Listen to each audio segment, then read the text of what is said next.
조작 기소 박상용이 결국 생방송 중 자백을 했습니다. 곧 닥쳐올 국정조사 압박으로 인해 코너에 몰린 박상용이 여론전을 위해 다수의 방송에 출연하고 있는데 자기도 모르게 실수를 한 것입니다. 한편 또 다른 녹취록이 터졌는데 충격적인 폭로에 매불쇼가 발칵 뒤집혔습니다.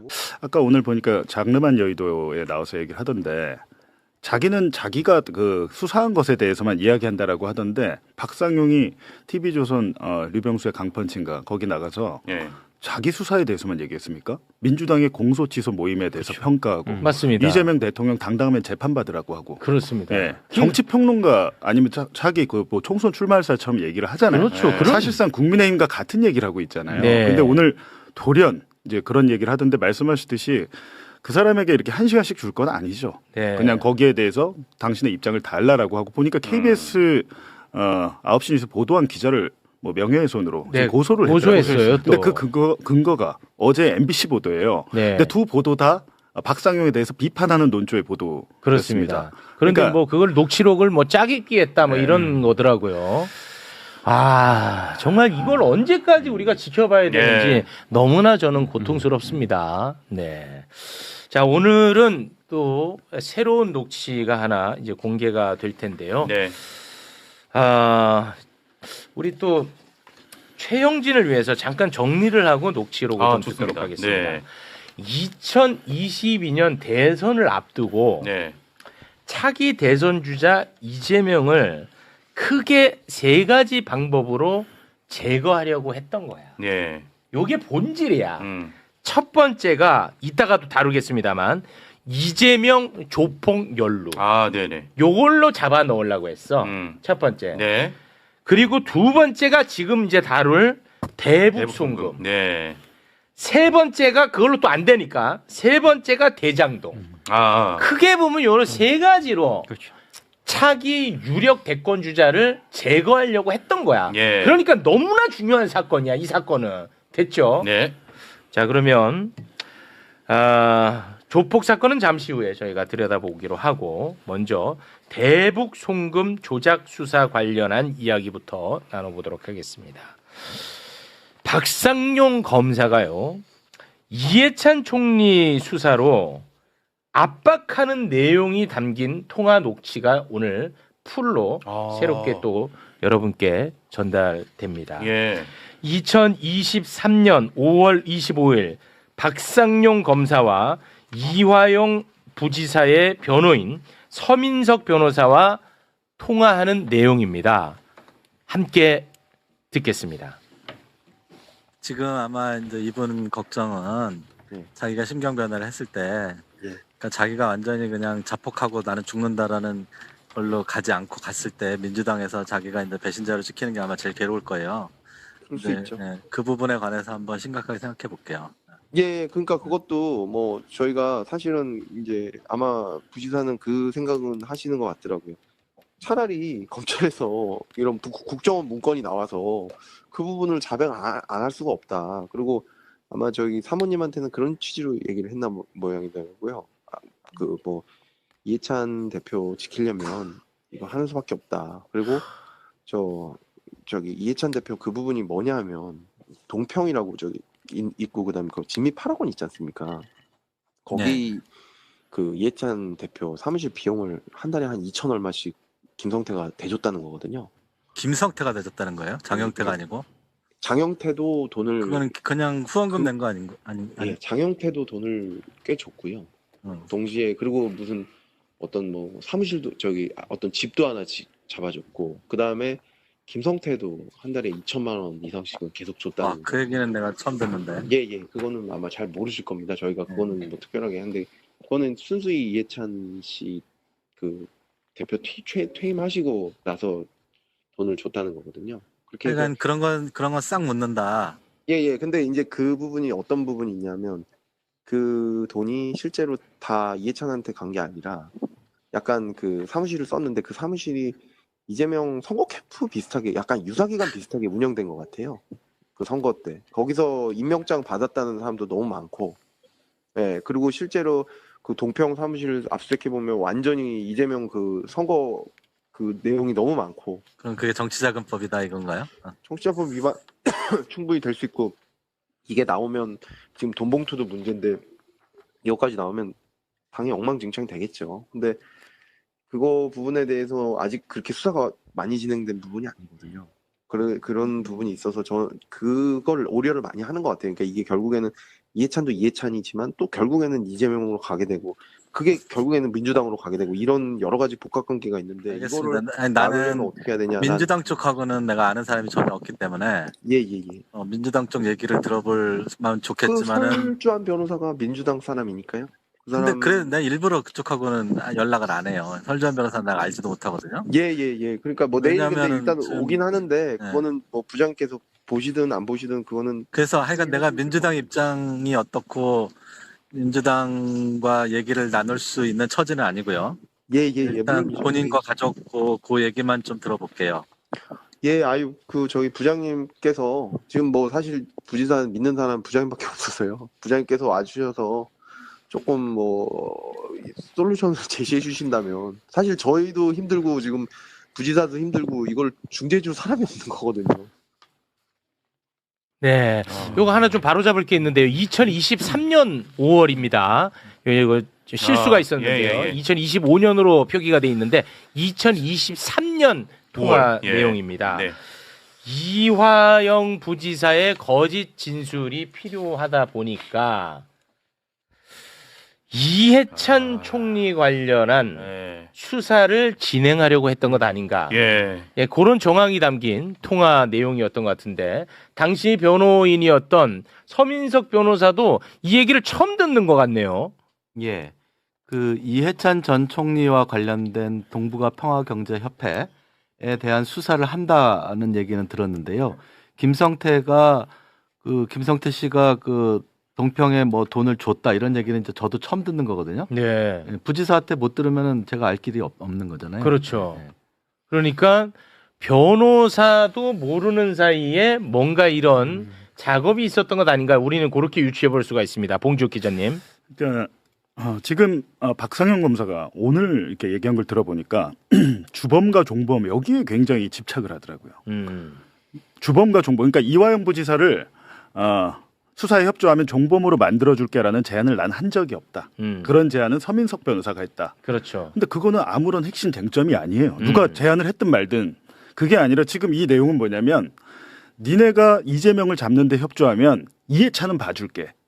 이겁니다. 네. 그리고 우리 부장님이 세상에 검사가 변호사한테 전화해서 옛날에 부장판사 하셨다고 부장님 깍듯하게 하면서 네. 솔루션을 네. 제시해달라. 아, 솔루션을 제시해달라는 거. 그리고 몇 개가 있어요. 지금 보면 물어보시더라고요. 이해찬을 쭉 얘기하고 지금 뭐라고 합니까? 민주당 돈봉투 사건까지 터졌는데 이거 터지면 당이 엉망진창이 된다고 얘기해. 그리고 와. 사모님이 그러니까 이화영 부지사의 부인이 이해찬 대표 지키려면 이거 하는 수밖에 없다라고 그러니까 그 이화영이 부인에게 얘기했다는 거 있잖아요. 네. 수사 기록에 보니까 심지어 이화영이 접견하잖아요. 그 접견 녹취록을 다 감시하고 있었어요. 어떤 얘기를 하는지 검찰이. 네. 네. 그래서 그래서 이런 얘기가 나오는 거예요. 아, 그래. 부인하고 접견을 하는데 그거를 녹음한 거를 다 녹취록으로 풀어가지고 수사 기록에 해놨더라고. 와. 그러니까 이거를 보면서 이해찬 대표 지키려면 이거 이게 뭡니까? 정치적인 이화영의 정치적인 아버지가 이해찬 전 대표예요. 그리고 동북아 평화경제협회는 이해찬 대표가 만든 게 아니고 이화영 본인이 만든 거예요. 아. 본인이 만들고 자기 국회의원 당선되고 하니까 예. 자기가 못 맡으니까 나중에 좀 맡아주십시오 하고 사실상 이름만 올려놓은 거거든. 어. 이름만 올려놓은 건데 이 사무실을 2번을 압수수색하고 여기에 뭐 김성태 돈이 들어갔다 누구 돈이 들어갔다. 그러면 이렇게 만약에 이렇게 됐으면 이게 사실이면 이거 기소해야 되잖아요. 당연히 해야지. 이해찬 대표 수사했습니까? 제가 보니까 수사한 거 없던데요. 아. 사실상 자기들이 압수수색해가지고 그림을 그려가지고 협박을 하고 있는 거고 여기 또 중요한 게 뭡니까? 설주한 변호사가 민주당 사람이니까요. 이 얘기 뭡니까? 설주한 변호사가 보니까 어젠가 YTN 라디오에 나와서 이화영 부지사를 회유한 검사가 회유한 거 단 한 번도 난 보지 못했다고 그랬잖아요. 네. 그게 여기서 해답이 나오죠. 설주한 앞에서 이 얘기를 했다가는 민주당이 보고가 될 거라고 이제 박상용은 생각을 했던 것 같아요. 그게 사실인지 아닌지 모르지만 우리 서 변호사님은 민주당과 연계가 안 된 것 같으니까 그리고 또 본인이 얘기하잖아요. 이화영이 가장 믿는 사람이 부장님밖에 없어서요라고 얘기하잖아요. 신뢰관계자. 그러니까 그러니까 서민석은 민주당과 단절된 존재로 단절돼 파악하고 있고 있나 이왕이 보구나. 가장 믿고 하니까 음. 부장님이 솔루션을 만들어 달라. 아. 근데 이게 뭐 아무것도 아닌 겁니까? 그냥 검사가 변호인한테 할 수 있는 얘기인가요? 절대 할 수 없는 얘기죠. 네, 주범 종범은 아무런 의미가 없어요. 아, 누가 이제 얘기했든지 좀 말든지. 이해가 가네. 서민석이라고 하는 사람은 민주당이랑 아무 관련이 없는 사람이야. 그때는 그랬죠. 그때 그랬잖아요. 예. 근데 만약에 지금 박상용 입장에서 이재명 잡아놓기 위해 가지고 회유가 들어가고 있다는 사실을 나도 모르는 사이에 민주당 사람이며 만약 현근택 이런 사람이면 안 되지, 안 민주당에 이걸 들어가면 난리가 날 테니까. 아. 그래서 서민석을 공략했던 거네. 이해관계가 없다고 판단하고. 자, 검사님. 이게 다른 걸 다 떠나서 검사와 변호사가 가능한 대화라고 보세요? 다른 거 다 떠나서. 솔직하게 얘기해 보세요, 한번. 그러니까 사실은 어차피 나랑은 생각 다른 사람이니까. 말 좀 하게. 좀 네, 나도 예.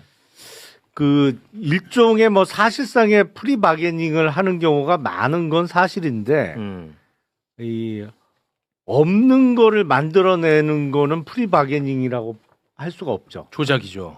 그거는 선을 넘는 거고 네. 이제 그 영미 쪽의 프리바게닝은 아예 그 제도화돼 있고 우리는 예를 들어서 그런 거지.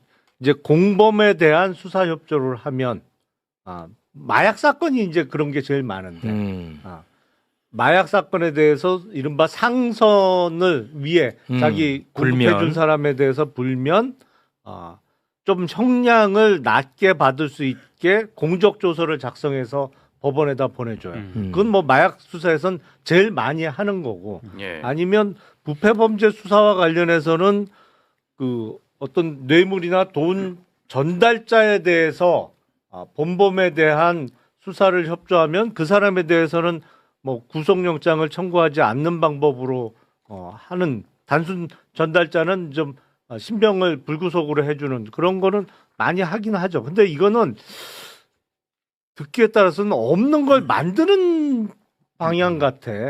그렇게 안 들을 재간이 있나요? 아니 그러니까 그거는 선을 넘는 거지. 그거는 그렇습니다. 프리바게닝이라고 보기가 좀 어렵죠. 말씀드릴게요. 네.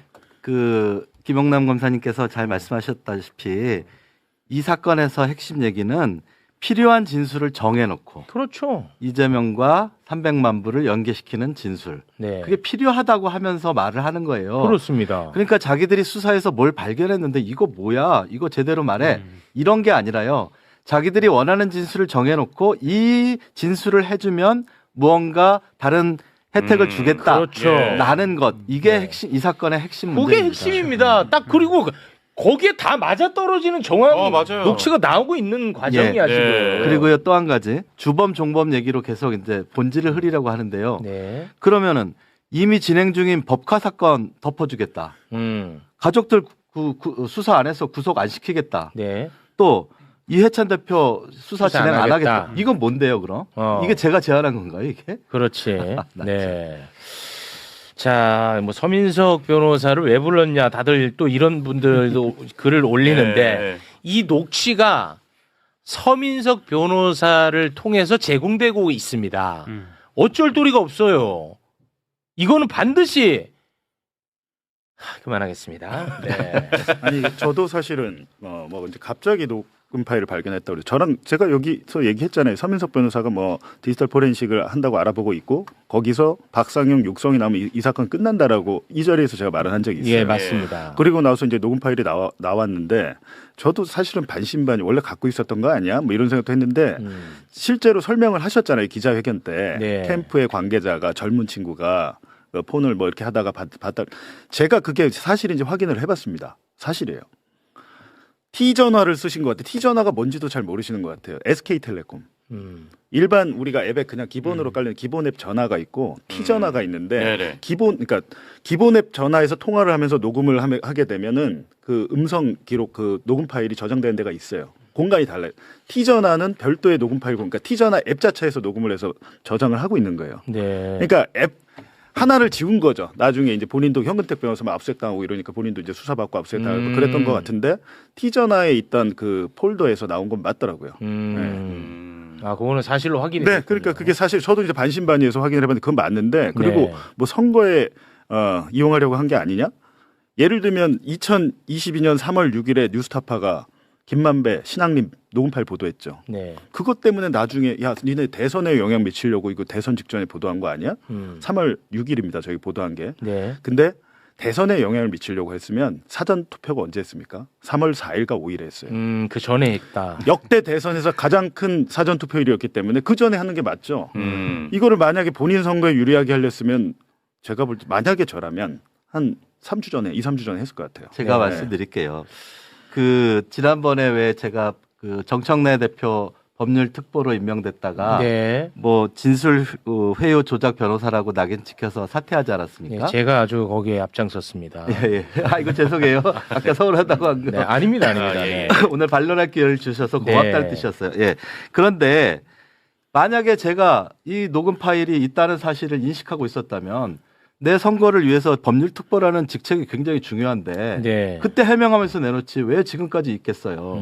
만약에 그리고 선거에 써먹으려고 했다면 경선 일정이나 경선 룰이 잡히기 전에 내가 써갖고 유리하게 써야지 경선 일주일 남겨놓고 이거를 하는 바보가 어디 있겠어요. 네.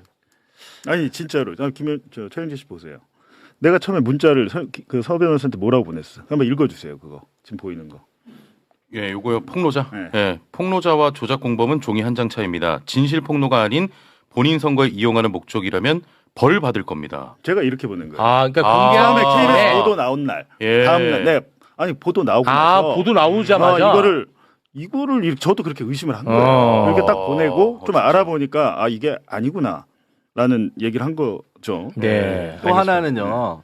제가 이제 백정아 사모님한테 문자 보낸 게 있어요. 이화영 변호사 부인입니다. 예, 예. 아, 이화영 부지사의 부인이시죠? 아, 이화영 부지사의 부인. 예, 예, 예. 네. 그때 무슨 일이 있었냐면 그 3월 5일 날 제가 백은종 씨가 하는 서울의 소리 그 방송에 출연을 하고 또 검찰에서 조사받고 내려가는 길에 사실은 사모님을 만나서 핸드폰을 맡겨서 포렌식을 맡기려고 그랬어요.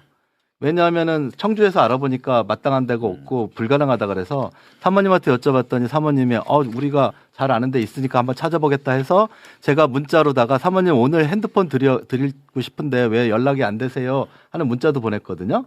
그러니까 저는 그때까지도 포렌식을 하기 위해서 굉장히 노력하고 있었어요. 네. 찾으려고. 알겠습니다. 아니 근데 지금 사실 뭐 매불쇼는 뭐 그게 관심이 없어요. 이거는 이런 얘기 중요한 게 그만해. 아니에요. 제가 말씀드린 게 중요한 게 아니고 네. 이 녹음 파일 자체를 조작했느냐 아니냐, 그렇지, 이 음성을 그거는- 만들어냈느냐 아니냐 이게 중요한 거죠. 그렇죠. 그리고 만약에 지금 짜깁기를 했다 그랬는데 짜깁기 만약에 필요에 따라서 내가 편집할 수 있잖아요. 이걸 우리가 1시간 내에 틀 수는 없으니까. 그렇죠. 근데 나온 것만으로도 끝났잖아. 나온 것만으로도 솔직히. 판단이 된다는 거예요. 그렇습니다. 뭐가 더 필요하냐고. 뭐 애원을 하잖아. 네. 박상용이가 애원하고 우리가 타임라인대로 우리가 봤잖아요. 봉지욱 기자님. 그러니까 나는 본질만 얘기하자는 거야. 나는. 우리 뭐 변호사님은 서운할지 모르겠지만 변호사님 선거는 알아서 좀 띄워주시고 저는 솔직히 관심이 없어요.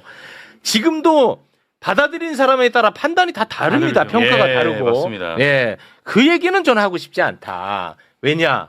본질이 사라지니까. 이거 중요하죠, 진짜. 그렇습니다. 그리고 어제 서영교 의원도 매불쇼에서 얘기를 했습니다만 이해찬 전 대표와 관련된 이 부분 서영교 의원이 확인을 해보니까 사실이 좀 아니다. 아, 그거는 봉지욱이 더 잘 알아. 그러니까요. 그러니까 이게 원래 그냥 법 절차에 맞춰서 후원을 했던 후원금이 그렇죠. 있어요. 네.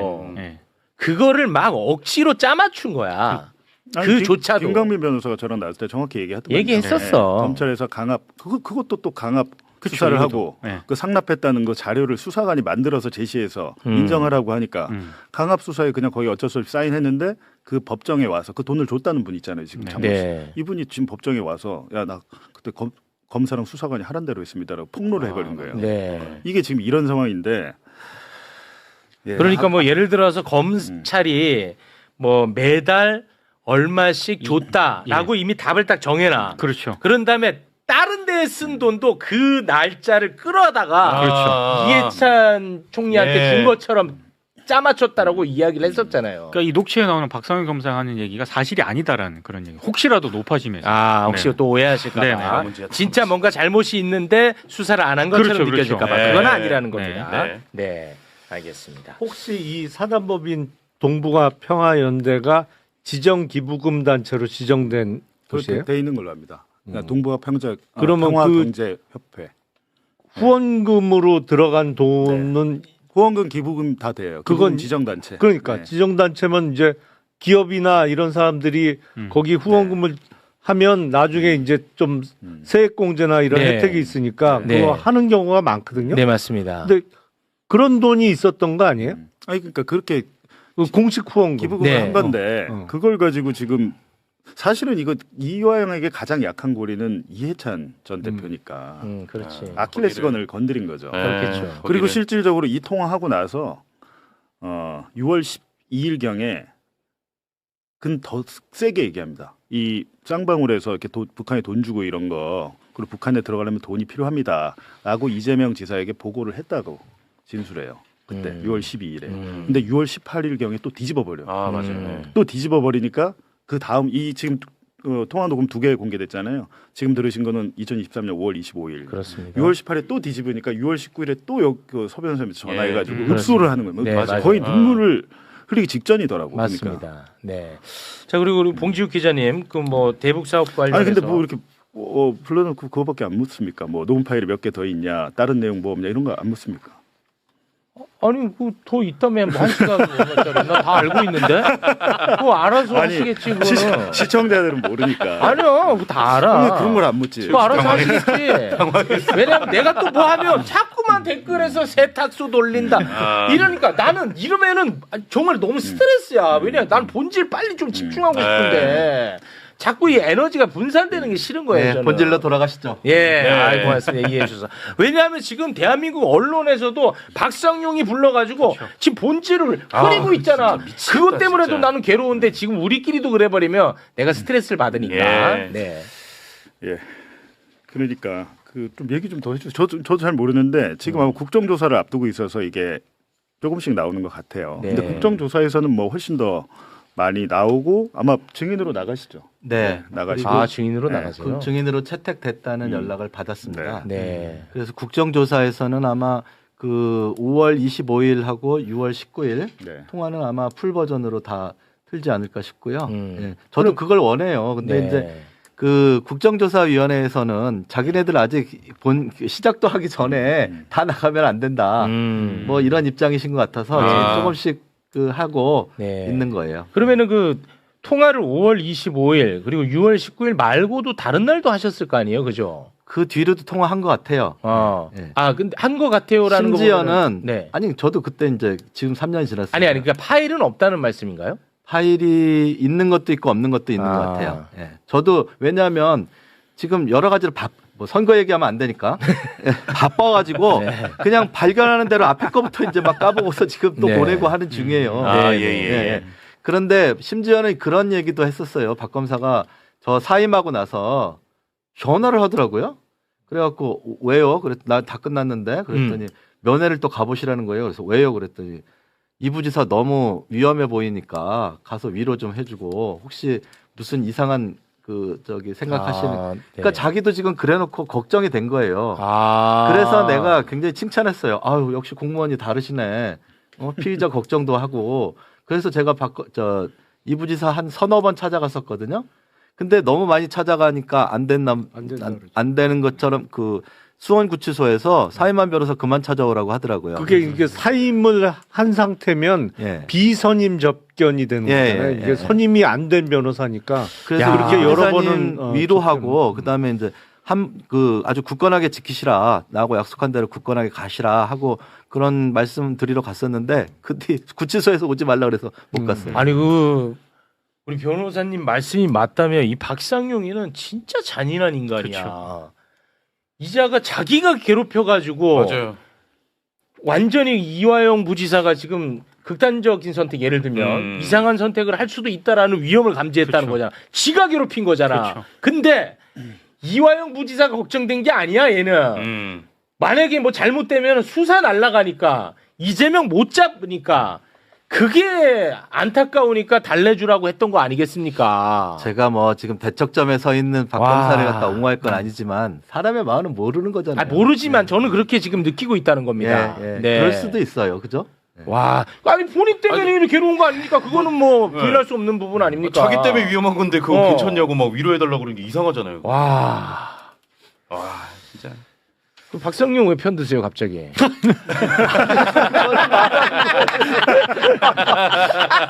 시원하. 나 묻고 싶었어. 아니 그때 그 공판을 하면서 그 수원 법원에 그 관람하셨던 기자님들을 많이 이제 친하게 됐어요. 근데 그 기자님들이 저한테 하신 말씀이 이화영 부지사 너무 외롭고 힘들어 보인다. 왜냐하면 아무 변호인도 없이 혼자서 제 법정에 나온 게 한 한 번인가 두 번 있었거든요. 그때 이 부지사가 너무 외롭고 힘들어 보였다는 거예요. 기자님들이. 그래서 저도 이제 좀 찾아가야 되겠다 하는 생각을 했었어요. 네, 알겠습니다. 봉지욱 기자님 시간이 좀 많지가 않거든요. 조폭. 그거는 우리끼리 할 건데 이거는 안 해도 되나요? 이혼한 부분? 이거는 이건 안 해도 되고. 아니 이거는 제가 보니까 잠깐 보여주세요. 이게 이제 박상용이 아까 녹음 파일에서 국정원 문건 나와서 게임 끝난 것처럼 얘기를 하잖아요. 전 진짜 이해가 안 되는 게 국정원 문건 이걸 한번 보여주세요. 여기 보면 명확하게 나와 있잖아요. 북이호남 쌍방울의 대북 사업 이용 주가 조작 시도 언급 이렇게 돼 있죠. 예. 이렇게 그러니까 그 본인의 수사 내용 공소 사실과 반대되는 그걸 뒤집을 수 있는 것들이 국정원 문건에 있다고 제가 이걸 다 공개를 했잖아요. 네. 근데 여기 보면 정찰총국 리오남이 지난해 3월경 그러니까 2019년 3월경 남북경협연구소 대표 김한신에게 대북 사업으로 쌍방울 계열사 주가를 띄워주는 대가로 수익금 일부를 받기로 했다며 쌍방울이 수익금을 일주일에 50억 원씩 전달하도록 할 테니 국내 백화점 상품권을 구입해서 중국 선양으로 보내달라고 요청했다. 라고 김한신이 국정원에 보고를 한 겁니다. 이렇게 보고를 한 거죠. 근데 우리 김한신 선생님이 2024년에 제가 이제 취재를 해서 보도를 했는데 검찰에서 김한신을 부른 거예요. 제 보도 직후에. 네. 김한신 압박을 합니다. 김한신 대표는 당시에 굉장히 말기암 암투병 중이었어요. 돌아가셨습니다. 그래요? 제가 이번 국정조사의 정말 핵심적인 증인이라고 그랬는데 돌아가셨어요. 돌아가셨는데 마침 그때 이제 제가 찾아보니까 한 30분가량 저랑 통화한 게 있습니다. 통화한 내용이 있어요. 그리고 이 김한신의 이 증언이 그러니까 저랑 직접 통화를 한 거니까 이건 법정에 나가도 이제 증거가 되거든요. 근데 요거에 대해서 이제 국정조사에서 공개를 하기 전에 제가 다음 주에 한번 시간이 되면 김한신이 말하는 쌍방울 사건이 뭔지 그 내막을 정확하게 알고 있습니다. 왜냐하면 김성태나 이런 사람들은 돈 주고 리오남 만나잖아요. 김한신은 그냥 리오남 그냥 만납니다. 그 정도로 오랫동안 신뢰관계가 있는 사람이고 그런 상황인데 지금 돌아가셨으니까 마지막 남긴 그 인터뷰를 통해서 사건의 전말을 제가 이제 다시 봤어요. 옛날에 했던 인터뷰 봤더니 야 이거는 지금 보도하면 크게 의미가 있겠다라는 게 있어. 그럼 다음 주에 아니 이 문건만 봐도 대북 송금이라는 것은 이재명 지사를 위한 대북 송금이 아니라 쌍방울의 주가 조작을 위한 대북 송금이라는 게 딱 나오지 않습니까? 그때 이제 그 아까 들으신 그 녹음 속에 마치 그 국정원 문건을 보고서 유죄에 가까워진 것 아니냐 하고 말하는 게 있잖아요. 네. 그때 나온 국정원 문건은 그 이화영 부지사가 뭐 북한한테 스마트팜을 건설해 준다고 약속했는데 안 지켜서 뭐 그랬다라는 내용이고 그래서 그것만 있을 리가 없다라고 판단해서 우리가 계속 국정원 압수수색을 더 해달라고 요구했던 거예요. 그래서 이런 게 이제 추가로 나오게 된 그렇습니다. 거죠. 네. 근데 방금 말씀하신 그 녹취는 저희가 오늘 안 들었어요. 그 아니 근데 앞전 처음 들은 것도 국정원 나옵니다. 그거 나오긴 하지만. 그러니까 이걸로 설득을 해달라고 그러는 건데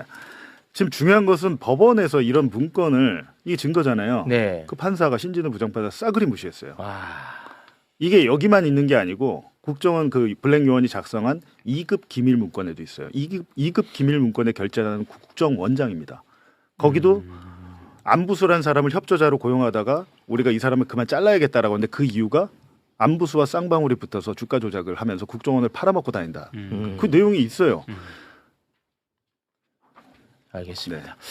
자 그러면 우리 서민석 변호사님과는 여기서 좀 인사를 나눌까 하는데요. 끝으로 이 얘기 안 하면 또 어디 가서 저한테 서운하다 가실까 봐 미안합니다. 아주 짧게만 좀 부탁드리겠습니다. 그 한마디만 할게요. 저 판사 시절에도 우리법연구회 회원이었거든요. 저 우리법연구 회원이었고 뭐 그래서 지난번에 김상환 그 법원행정처장이 공수처장 후보로 저를 추천했던 거예요. 그랬던 사람이 그 뭐 무슨 윤석열 정권에 부역해서 뭐를 뭐 이화영 부지사의 진술을 뭐 회유하고 조작할 리가 없지 않겠습니까? 예, 그 점은 좀 믿어주시고요. 이화영 부지사와 이재명 대통령은 무죄예요. 적어도 대북 송금에 대해서. 네네. 그래서 이 부지사에 대해서는 재심이나 공소 취소 또는 가석방 이런 것들이 좀 이루어져야 한다고 저는 생각해요. 네. 7년 8개월형 중에서 이미 반 이상 복역했거든요. 네. 그리고 이제 공소 유지 여부에 대해서도 좀 심각한 논의가 필요하다고 생각합니다. 네, 알겠습니다. 그러면 박상현 검사 모시겠습니다. 어서 오십시오. 예, 안녕하십니까. 네. 예. 요즘에 저희 방송 말고도 한 두세 군데 정도 더 예, 많이 출연하셨던 것 같습니다. 많이 출연했어요. 네. 예. 부담되지 않으세요? 부담 많이 되죠. 예. 예. 왜 이렇게 하시는 거예요, 근데? 근데 방법이 없지 않습니까? 제가 예. 법률적으로 원래 하던 방식대로는 할 수 있는 건 다 했습니다. 그런데 직접 국민들한테 네. 호소 드리는 거 외에는 제 방법이 없어서 뭐가 상당히 억울하신 거예요? 사실이 아닌 게 네. 이렇게 여론이나 선동에 의해서 사실로 되면 그냥 안 될 것 같아요. 알겠습니다. 자, 우리 신혜영 기자도 함께 하실 거고요. 안녕하십니까. 네. 어쨌든 뭐 해당 사건의 수사 담당 검사니까 아마 그 사건에 대해서는 뭐 디테일로 들어가자면 뭐 당연히 가장 많이 알고 있는 분일 것 같고요. 그래서 그 디테일 하나하나를 우리가 막 반박하거나 이러기는 뭐 쉽지 않을 것 같고 네. 전체적인 뭐 내용 그리고 이제 최근에 논란이 됐던 그 녹취 관련해서 좀 집중적으로 여쭤보면 어떨까 싶고요. 네, 그 시작할 때 던지셨던 질문에 대해서 저도 약간 좀 궁금증이 있는데 네. 어쨌든 이제 현직 검사시고 네. 담당하는 사건도 있으시고 네. 일을 하셔야 되는 현직 공무원 신분이잖아요. 네, 네. 근데 뭐 저희가 모시기도 모셨지만 네. 다양한 채널에 네. 본인이 먼저 이제 인터뷰를 하고 싶다라는 맞습니다. 요청을 하신 걸로 알고 있거든요. 맞습니다. 근데 약간 좀 부적절하다는 시각도 있는 것도 알고 계시죠? 그럴 수 있죠. 지금 사실 네. 저는 지금 한 거의 뭐 법조는 한 15년이 넘게 했고요. 예. 그리고 검사만 벌써 14년 차인데 네. 한 번도 이렇게 한 적이 현직 없거든요. 검사가 나와서 예. 이렇게 인터뷰를 하는 게 사실 이례적이긴 하잖아요. 내부 게시판에도 제가 거의 글을 올린 적이 없습니다. 네. 항상 저는 배우기를 수사는 공소장, 네. 그다음에 공판은 판결문. 네. 그걸로 말하지 그 외에는 얘기하지 않는다. 네. 예, 그게 제 원칙이었고 그렇게 배워왔는데요. 네. 네. 저는 공소장 판결문로 얘기 다 했거든요. 예. 예. 그럼 이제 그걸로 하셨고 어쨌든 예. 이제 국회에서 이제 정치권에서 예. 국정조사를 한다고 하면 예. 거기서 증인으로 채택도 되셨고 그렇습니다. 거기서 그럼 이제 충분히 이야기를 하실 수도 있는데 그렇지 이게 않죠. 적극적인 예. 왜냐하면 않습니까? 예.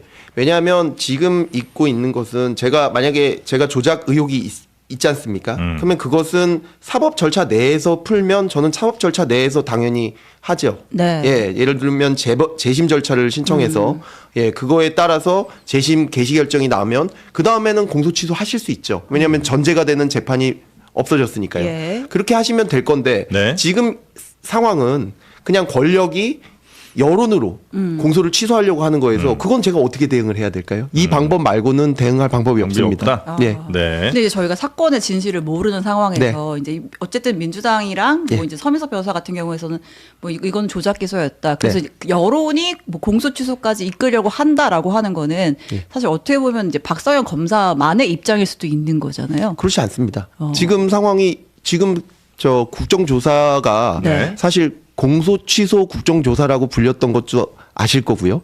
그리고 요게 끝나면 특검을 하겠다는 여당 대표의 말씀도 있으셨고요. 그리고 지금 국회에서 가장 큰 모임이 뭡니까? 공소 취소를 위한 의원 모임이죠. 네. 이런 모임 전 세계적으로 역사상 있었던 적이 없습니다. 근데 이거 예. 약간 정치적인 해석이 조금 들어간 네. 것 같은데 이제 네. 국정조사에서 어쨌든 실체적인 진실이 밝혀질 것이고 네. 그에 따라서 이제 특검도 추진할 수 있다라는 거지 막 답을 정해놓고 가는 건 아니잖아요. 지금 저는 그 답을 정해놓고 가고 있다고 같다고 생각합니다. 보고 왜냐하면 계세요? 국정조사가 지금 위법하거든요. 지금 국정조사에서 다루고 있는 것은 국정조사에서 다룰 수 있는 일들이 아닙니다. 수사랑 재판을 하고 있어서 네. 우리가 3권 분립이 돼 있는 나라 아닙니까? 그러면 판단은 사법부에서 하고 수사는 행정부 수사기관에서 해야지. 그럼 모든 국가기능을 국정조사로 해결하면 되겠습니까? 그러면 안 되겠죠. 네. 그러니까 이렇게 위법한 국정조사를 하는 것은 어떤 뚜렷한 목적이 없이는 이루어지기가 어렵습니다. 그러니까 아마 사법이나 행정에서 잘 되지 않았던 부분에 대한 아마 입법부 차원의 뭐 조치겠죠. 뭐 그렇게 이건 이해를 하면 되지 않을까 싶습니다. 예, 네. 근데 그것은 그렇지 목적이 않습니다. 있다고 이제 판단하실 수도 있고 그게 아니라 네. 실정법에 위반되니까요.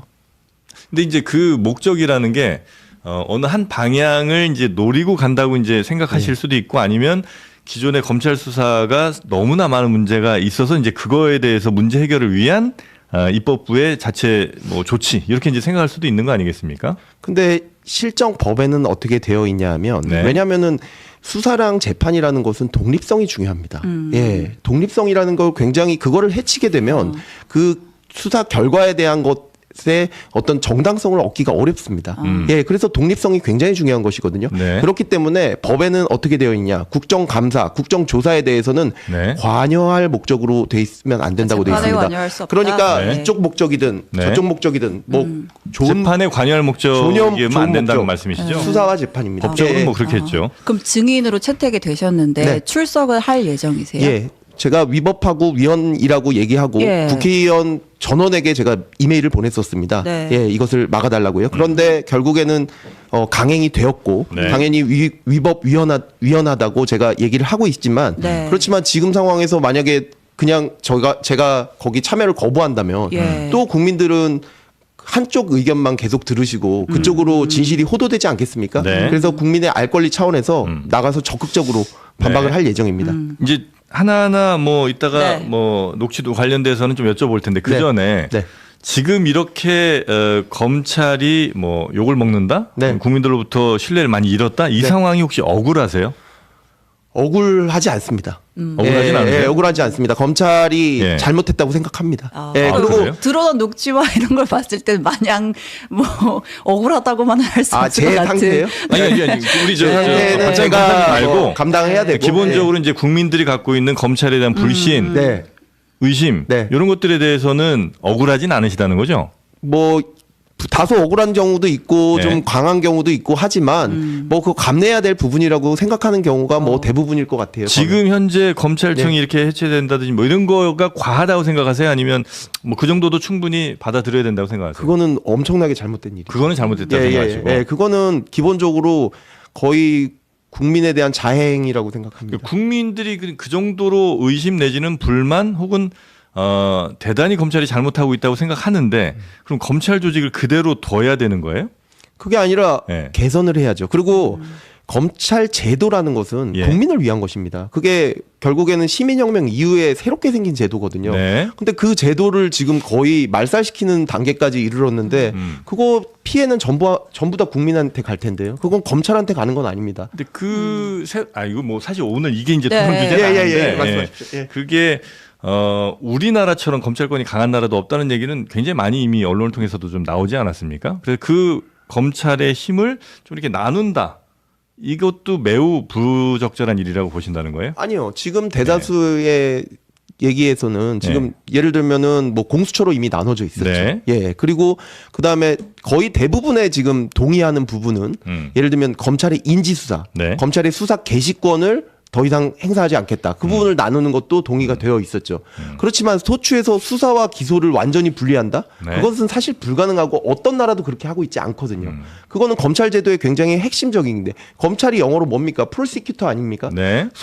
소추관인데 거기서 수사라는 것은 증거를 수집하는 일인데 그거를 완전히 분리시킨다? 그건 사실 가능하지도 않고 전 세계 어디도 그런 일을 하는 나라도 없는데 거기까지 간 거는 굉장히 심각한 일이 네. 과한 거를 떠나서 굉장히 아주 심각하고 자행위적인 일이라고 생각합니다. 뭐 여튼 요거에 대한 평가 역시도 뭐 굉장히 네네. 다를 테니까 요 그렇습니다. 정도로 요 부분은 이야기를 좀 마무리하고요.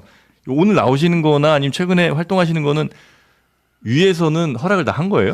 이게 신고제로 되어 있어서요. 예. 예, 신고제로 되어 있어서 이건 대외 활동 같은 거는? 예, 대외 활동은 제가 하고요. 그다음에 저는 예를 들면 만약에 진행되고 있는 수사 네. 이런 부분에 있어서는 제가 뭐 얘기할 때는 어떤 공보 준칙을 따라야 하는데 네. 저는 지금 어떻게 돼 있냐면 확정된 판결에 대한 수사, 그거에 대한 말씀, 그다음에 네. 제가 수사 당사자인 사건 네. 그거에 대해서만 얘기를 하고 있습니다. 뭐 이문정 검사장님처럼 모든 다른 사건에 대해서 논평하거나 제가 무슨 그렇게 하지 않습니다. 네. 그렇기 때문에 저는 그 규정에 정확히 맞게 행동하고 있습니다.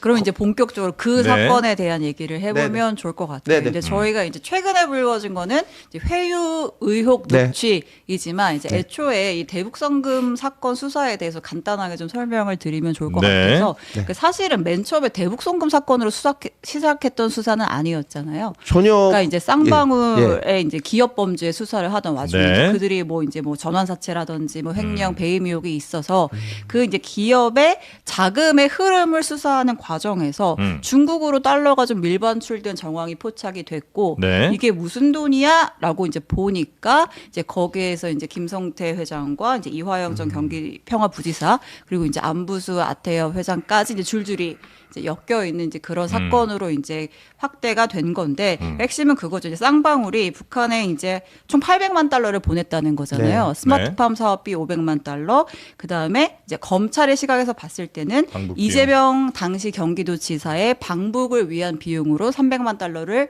보냈다. 이걸 경기도가 보내야 될 돈을 쌍방울이 대납을 했다. 라는 것이었고 그래서 이제 이화영 지사는 이 관련된 혐의로 대법원에서 확정 판결이 났고 이 과정에 이재명 지사는 과연 그럼 이 사실을 알고 있었을까 즉 공모를 했을까 네. 라는 걸 이제 검찰은 그랬다라고 보고 제3자 뇌물죄를 이제 기소를 했던 그게 이제 것이고 핵심인 거죠. 예. 예, 근데 세 가지 점을 좀 지적을 드리고 싶어요. 네. 일단 첫 번째로는 수사가 그렇게 시작되지 않았습니다. 아, 맨 처음에. 예. 맨 처음에 수사가 시작된 것은 특수부에서는 그러니까 소위 말하는 특수부 거기서는 쌍방울 횡령 배임 사건을 예. 하고 있었고요. 그다음에 그때 당시에 공안부에서는 변호사비 대납 사건 그 부분을 하고 있었던 건 맞습니다. 저는 그때 여성아동조사부에 있었고요. 그러다가 감찰부로 제가 인사 이동이 있게 됩니다. 네. 그냥 감찰하고 형사사건 형사 1부에 있었거든요. 근데 그러다가 쌍방울을 수사하는 영장이 쌍방울을 변호하는 변호사 사무실에서 발견되는 일이 생깁니다. 그러니까 영장이 유출된 사건이 생겨서 감찰 사건이 생기죠. 예. 제가 그래서 그 감찰 사건을 감찰 담당이니까 수사를 했고 그래서 그 검찰 수사관과 쌍방울 임원을 구속했습니다. 그 다음에는 당연히 이어지는 수사가 그 영장을 유출해서 증거를 인멸하지 않았겠습니까? 그래서 저희가 증거 인멸 수사를 했습니다. 그 증거 인멸 수사를 쌍방울을 통해서 했고 그 증거 인멸 수사를 하는 와중에 이화영 부지사가 법인카드를 쓴 내역을 발견하게 됩니다. 그래서 뇌물의 단서를 발견했고 그다음에 뇌물죄를 수사하게 되면 뇌물죄는 필연적으로 대가성이라는 게 따르게 됩니다. 예. 그러면 쌍방울은 왜 이화영 부지사에게 현직 부지사에게 그렇게 법인카드로 뇌물을 줬느냐.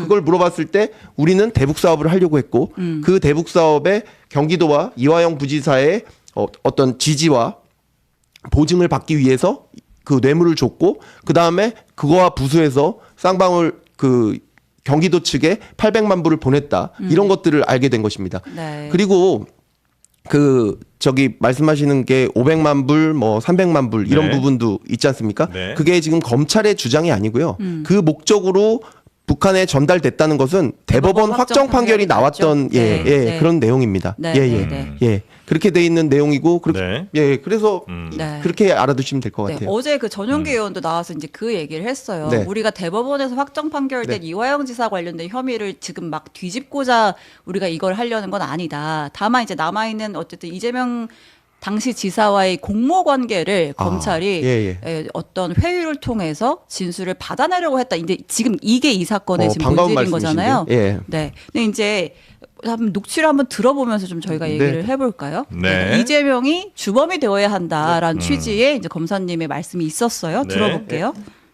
이재명 씨가 완전히 주범이 되고 이 사람이 종범이 되는 식의 자백이 있어야 저희가 그걸 할 수가 있고 그다음에 뭐 동지애들이나 이런 것들도 저희가 다 해볼 수가 있고 지금 추가 수사들은 제가 다 못하게 하고 있습니다. 일단 추가 수사들은 이화영 씨 말하는 건 원래 그 다음날 영장 청구했는데 그것도 제가 못하게 했고요. 네, 이건 뭐 워낙 보도가 많이 나온 내용이라 아마 지금 검사님도 알고 계시죠? 네. 네. 무슨 취지입니까 이게 앞뒤 상황? 그러니까 제가 숱하게 말씀을 드리고 네. 그다음에 어저건가요? MBC 보도로 제 말이 맞다는 게 확인이 되었는데요. 저는 그때 당시에 그 서민석 변호사가 와서 이제는 이재명이 거의 다 한 걸로 하고 요 정도 자백을 했으니까 이재명이 다 한 걸로 하고 우리는 방조범으로 해달라. 서민석 변호사가 먼저 요청했던 당연히 그렇게 거죠? 예, 변론을 하셔서 그건 그렇게 해줄 수가 없고 만약에 그렇게 되려면 이러한 증거와 진술이 필요하다. 그리고 요구하신 거에 대해서는 이렇게 되어야 이게 가능하다라는 그런 거절의 의미지만 어쨌든 설명을 드리고 변론에 대해 응대한 것이 그 내용이고 그 내용에 이 지금 요 주장하는 뭐 주범 종범에 대해서 네. 이 뒷부분을 MBC가 보도를 했었는데 보면 네. 명백하게 제가 종범은 안 됩니다라는 부분이 나옵니다. 근데 그 거절 부분만 쏙 빼고 지금 며칠 동안 논란이 됐는데 네. 예, 그래서 그게 왜곡 보도가 됐기 때문에 그렇게 논란이 된 것이죠. 지금 네. 검사님은 지금 이쪽이 그러니까 서민석 변호사 쪽이 계속해서 이걸 편집해서 왜곡을 하고 있다고 말씀하시잖아요. 그렇습니다. 혹시 검사님은 이거 녹취 없어요? 제가 검사인데 어떻게 그런 거 남의 그 통화를 네. 제가 그 허락 없이 그렇게 녹음하고 예 그렇지 않습니다. 저는 단 한 번도 그렇게 녹음한 적 없습니다. 갤럭시폰 같은 경우는 그냥 자동 녹음 기능이 있긴 하잖아요. 그래도 그것은 잘못된 것이죠. 왜냐하면은 지금 변호사가 변론을 하는 내용인데 예. 그 내용을 제가 녹음을 한다. 그럼 어디 뭐 그 내용을 가지고 어디 사용하려고요? 지금 이렇게 전화 변론이 이루어진 이유가 변호사가 그 아주 확정적인 변론을 서면으로 하기 전에 저한테 여러 가지 변론 방향을 상의를 하면서 최대한 피의자한테 유리한 방향으로 변론을 하려고 하는 부분인데 제가 그걸 다 녹취해가지고 그 다음에 그 변론 나면 그 다음엔 이건 이렇다 저건 저렇다 그렇게 한다고요? 저 그렇게 할 수는 없습니다. 없으시다는 거죠? 없습니다. 앞으로도 나올 예정이 없고요. 없어요. 그러니까 예. 녹음해놓은 것 자체가 없는 거죠? 예, 없기 때문에 저는 기억에 의존해서 하고 계신 기억에 거고. 의존해서 하고요. 네. 지금 제가 처음에 이거 나오기도 전에 벌써 이 얘기를 그 제안을 제가 받았다. 그래서 네. 거절했다고 얘기를 이거 나오기 한 달도 전에 2월 말에 벌써 얘기를 한 적이 있고요. 그 내용으로 서민석 변호사한테 일종의 내용 증명을 보낸 적도 있습니다. 네. 예, 예. 그렇게 보낸 적도 있고 그 다음에도 제가 주장하는 것은 전혀 변화가 없는데요. 지금 벌써 그게 딱 나오지 않습니까? 녹취에 그 뒷부분만 틀어봐도 제가 거절했다는 부분, 종범은 적용 의율이 어렵습니다라고 거절했다는 부분이 명확하게 나오는데 지금 그것을 잘라서 얘기하기 때문에 이렇게 맥락 왜곡이 있고 기자분들도 마찬가지입니다. 그러니까 말씀하신 어제 MBC에서 보도했던 녹취에 그것도 해석이 좀 대해서는 조금 달라요. 해석의 여지가 네. 다를 수 있는 부분도 있는 것 같아요. 저희가 그 부분도 네. 어쨌든 들어보고 하는 걸 또 원하시니까 예, 그것도 한번 좋아요. 다시 들어볼게요. 네. 지금 저기 정진상, 김용 이런 사람들도 다 공범화돼 있지 어디에 종범화돼 있는 게 있습니까? 저희가 그거랑 맞춰야 되는데 할 수가 없잖아요. 이화영 씨 방조범을 할 수가 없죠. 그럼 어떻게 방조범을 할 수 있겠어요? 결국에는 그렇게 하면 둘이를 묶어가지고 이재명과 이화영을 묶어서 이거는 김성태 말이 맞고. 그러니까 이제 박상현 검사는 그걸 어떻게 방조범으로 할 수 있겠어요? 그러니까 나는 그 제안을 거절했다라는 이제 네. 취지로 말씀을 하신 것 같고, 근데 이 최초의 제안이 어느 쪽에서 있었는지는 사실 저희가 그 당시 상황을 전체를 알지 못하기 때문에 네. 각각의 주장이 있을 뿐이라고밖에 생각할 수가 없는 것 같아요.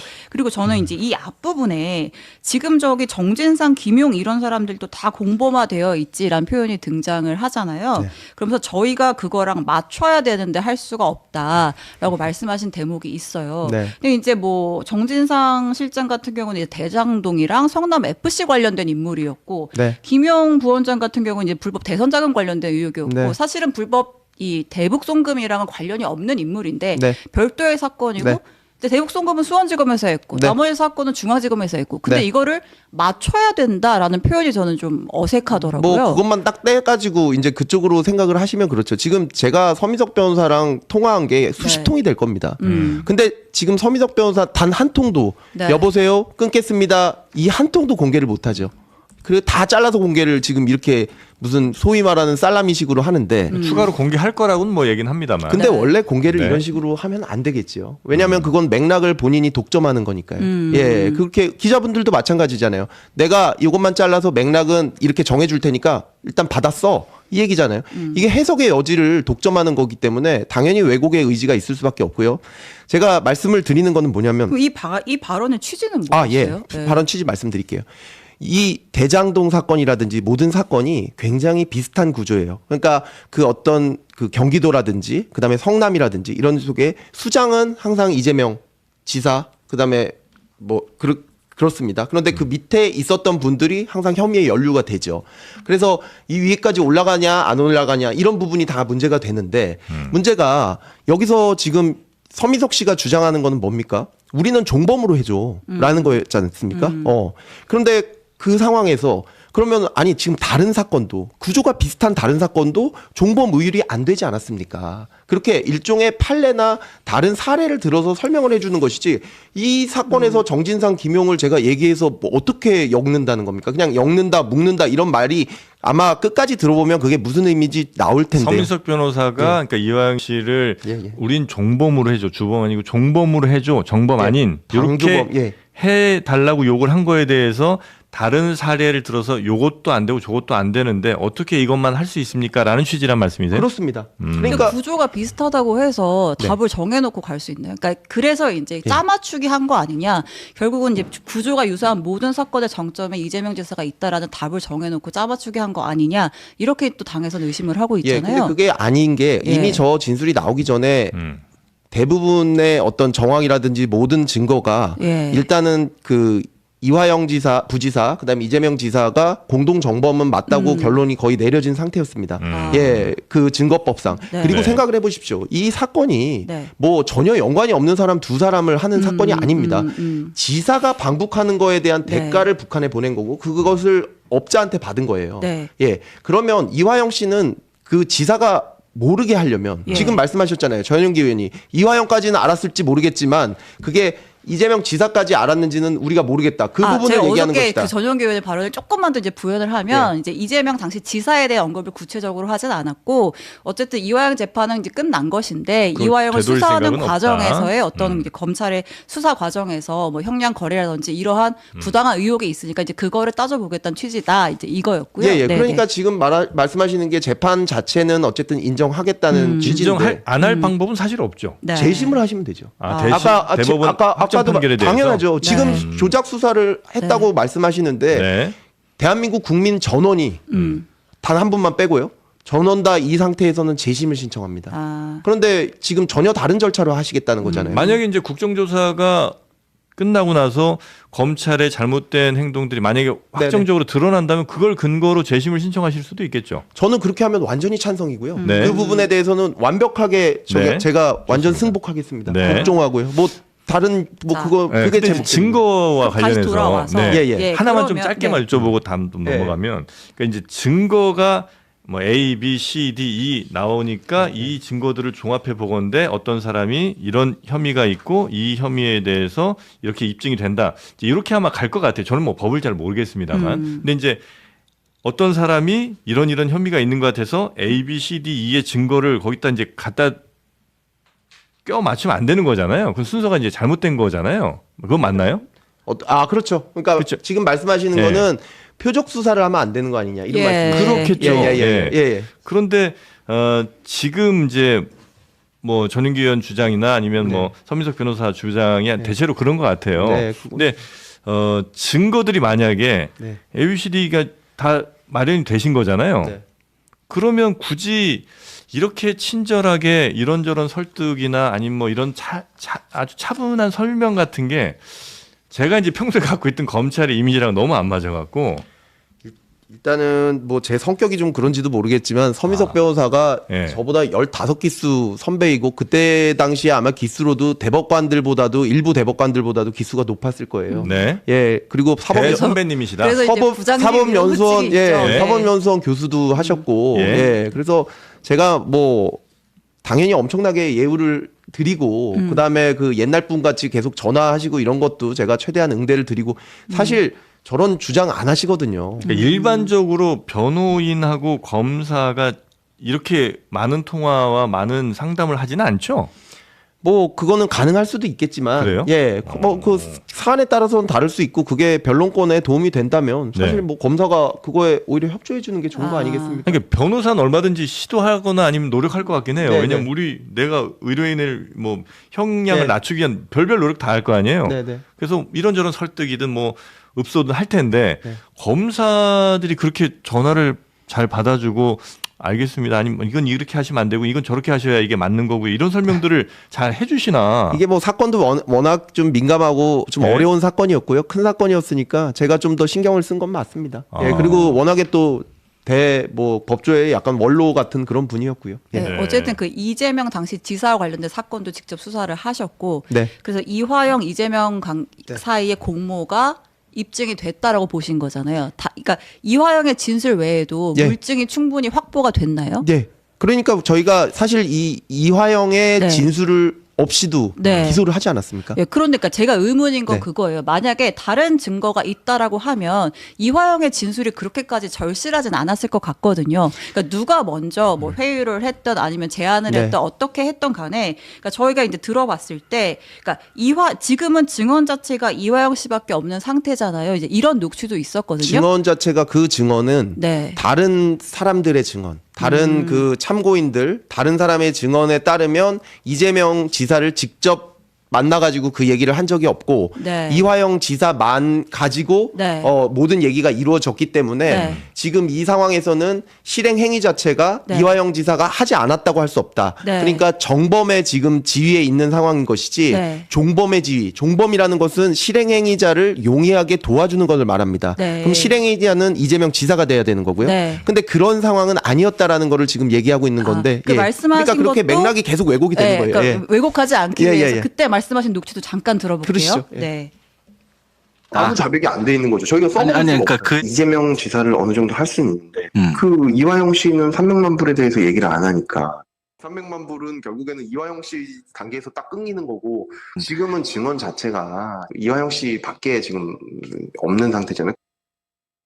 그러니까 지금 말씀하신 것도 그러니까 당시에 어쨌든 이재명 당시 지사에게 보고를 했다라고 하는 인물은 이화영밖에 없었기 때문에 그 사람의 진술이 굉장히 중요하다 이런 취지였다라고 말씀하시는 거잖아요. 근데 말씀하신 대로 다른 뭐 예를 들면 경기도 차원에서 공문이 나갔다든지 뭐 통화를 시켰다든지 다른 물증이 명확하게 있으면 이화영이 진술을 하지 않고 버틴다 혹은 뭐 반대되는 진술한다라고 하면 증거에 위반되는 위증을 하는 것이고 그렇다면 굳이 이렇게 이화영의 진술을 설득을 하지 않고 오히려 더 세게 기소하면 되는 거 아니에요? 너 거짓말까지 해? 이러면서?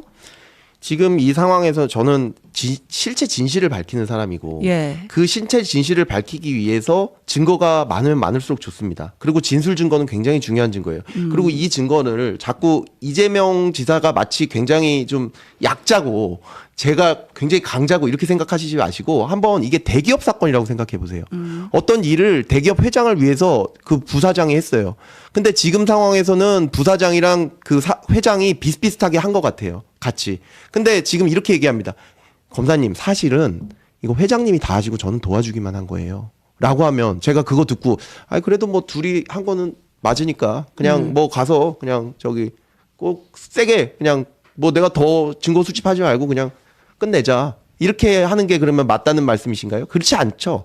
오히려 훨씬 더 개연성이 있는 것은 그 본인의 이익을 위해서 본인의 기관이잖아요. 부지사는. 그 부지사를 사용했던 사람이 자기 이익을 위해서 그걸 사용했는데 그러면 그 상황을 더 밝히는 게 제 임무 아니겠습니까? 이재명 지사의 예상되는 이익이라고 하는 거는 북한에 가서 방북을 하고 예. 그다음에 그거를 정치적인 어떤 에너지를 쓴다? 그렇죠. 맞나요? 예, 맞습니다. 그 의도나 뭐 그런 거에 대해서 누가 증언한 적은 있나요? 그거는 경기도 지사에도 너무 많았고 이재명 지사 스스로도 말씀하셨고 이화영 부지사가 인터뷰한 내용도 너무 많고 경기도 내 공문도 너무너무 많고 아니 그러니까 방북을 해서 내가 이걸로 어떻게 한번 해보겠다 이런 얘기를 한 적이 있어요?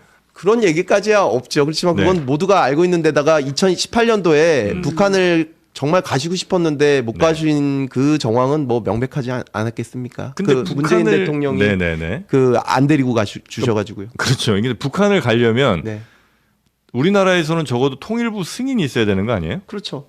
근데 그러니까 이 쌍방울을 어떻게 한다고 해서 통일부도 갑자기 승인을 내줄 리는 없는 거잖아요. 통일부 승인을 받으려고 이화영 씨도 많이 했었고요. 통일부 승인이 만약에 합의가 돼서 북한에서만 오케이 한다면 받는 게 어려운 게 아닙니다. 통일부의 승인이라는 맞습니다. 게. 근데 만약에 말씀하신 것처럼 그 문재인 정부 당시에 문재인 정권에서 이재명 지사의 방북을 뭐 정치적 이유가 됐든 혹은 뭐 개인적인 뭐가 됐든 원치 않았다면 제 아무리 쌍방울이고 누가 이렇게 로비를 하건 뭘 해도 안 보내줬을 거 아니에요? 안 보내주면 끝이고. 글쎄요. 그거는 좀 달리 생각해야 되고 이거랑 좀 다른 어떤 정치 내부적인 문제인 것 같은데요. 네. 만약에 북한에서 김정은 위원장께서 경기도 지사님의 방북을 환영하고 초청합니다. 이렇게 딱 냈는데 그리고 그때 2019년도에 2월 달에 하노이 노딜로 상당히 많은 국민들이 아쉬워했었습니다. 북한 간의 관계가 분명히 개선될 줄 알았는데 그게 개선되지 않았고 한 번 정도는 더 어떤 기회가 주어지지 않을까 이런 거에 대해서 굉장히 아쉬워했었던 상황이었거든요. 그거는 아마 여론으로 명백합니다. 왜냐하면은 그 상황에서 김정은 그 위원장이 그렇게 발표를 한다. 그때 통일부가 이거는 우리 문재인 대통령이랑 약간 정적 관계에 있으니까 안 해준다 이렇게 하기 어려웠을 아니, 겁니다. 그거는 네.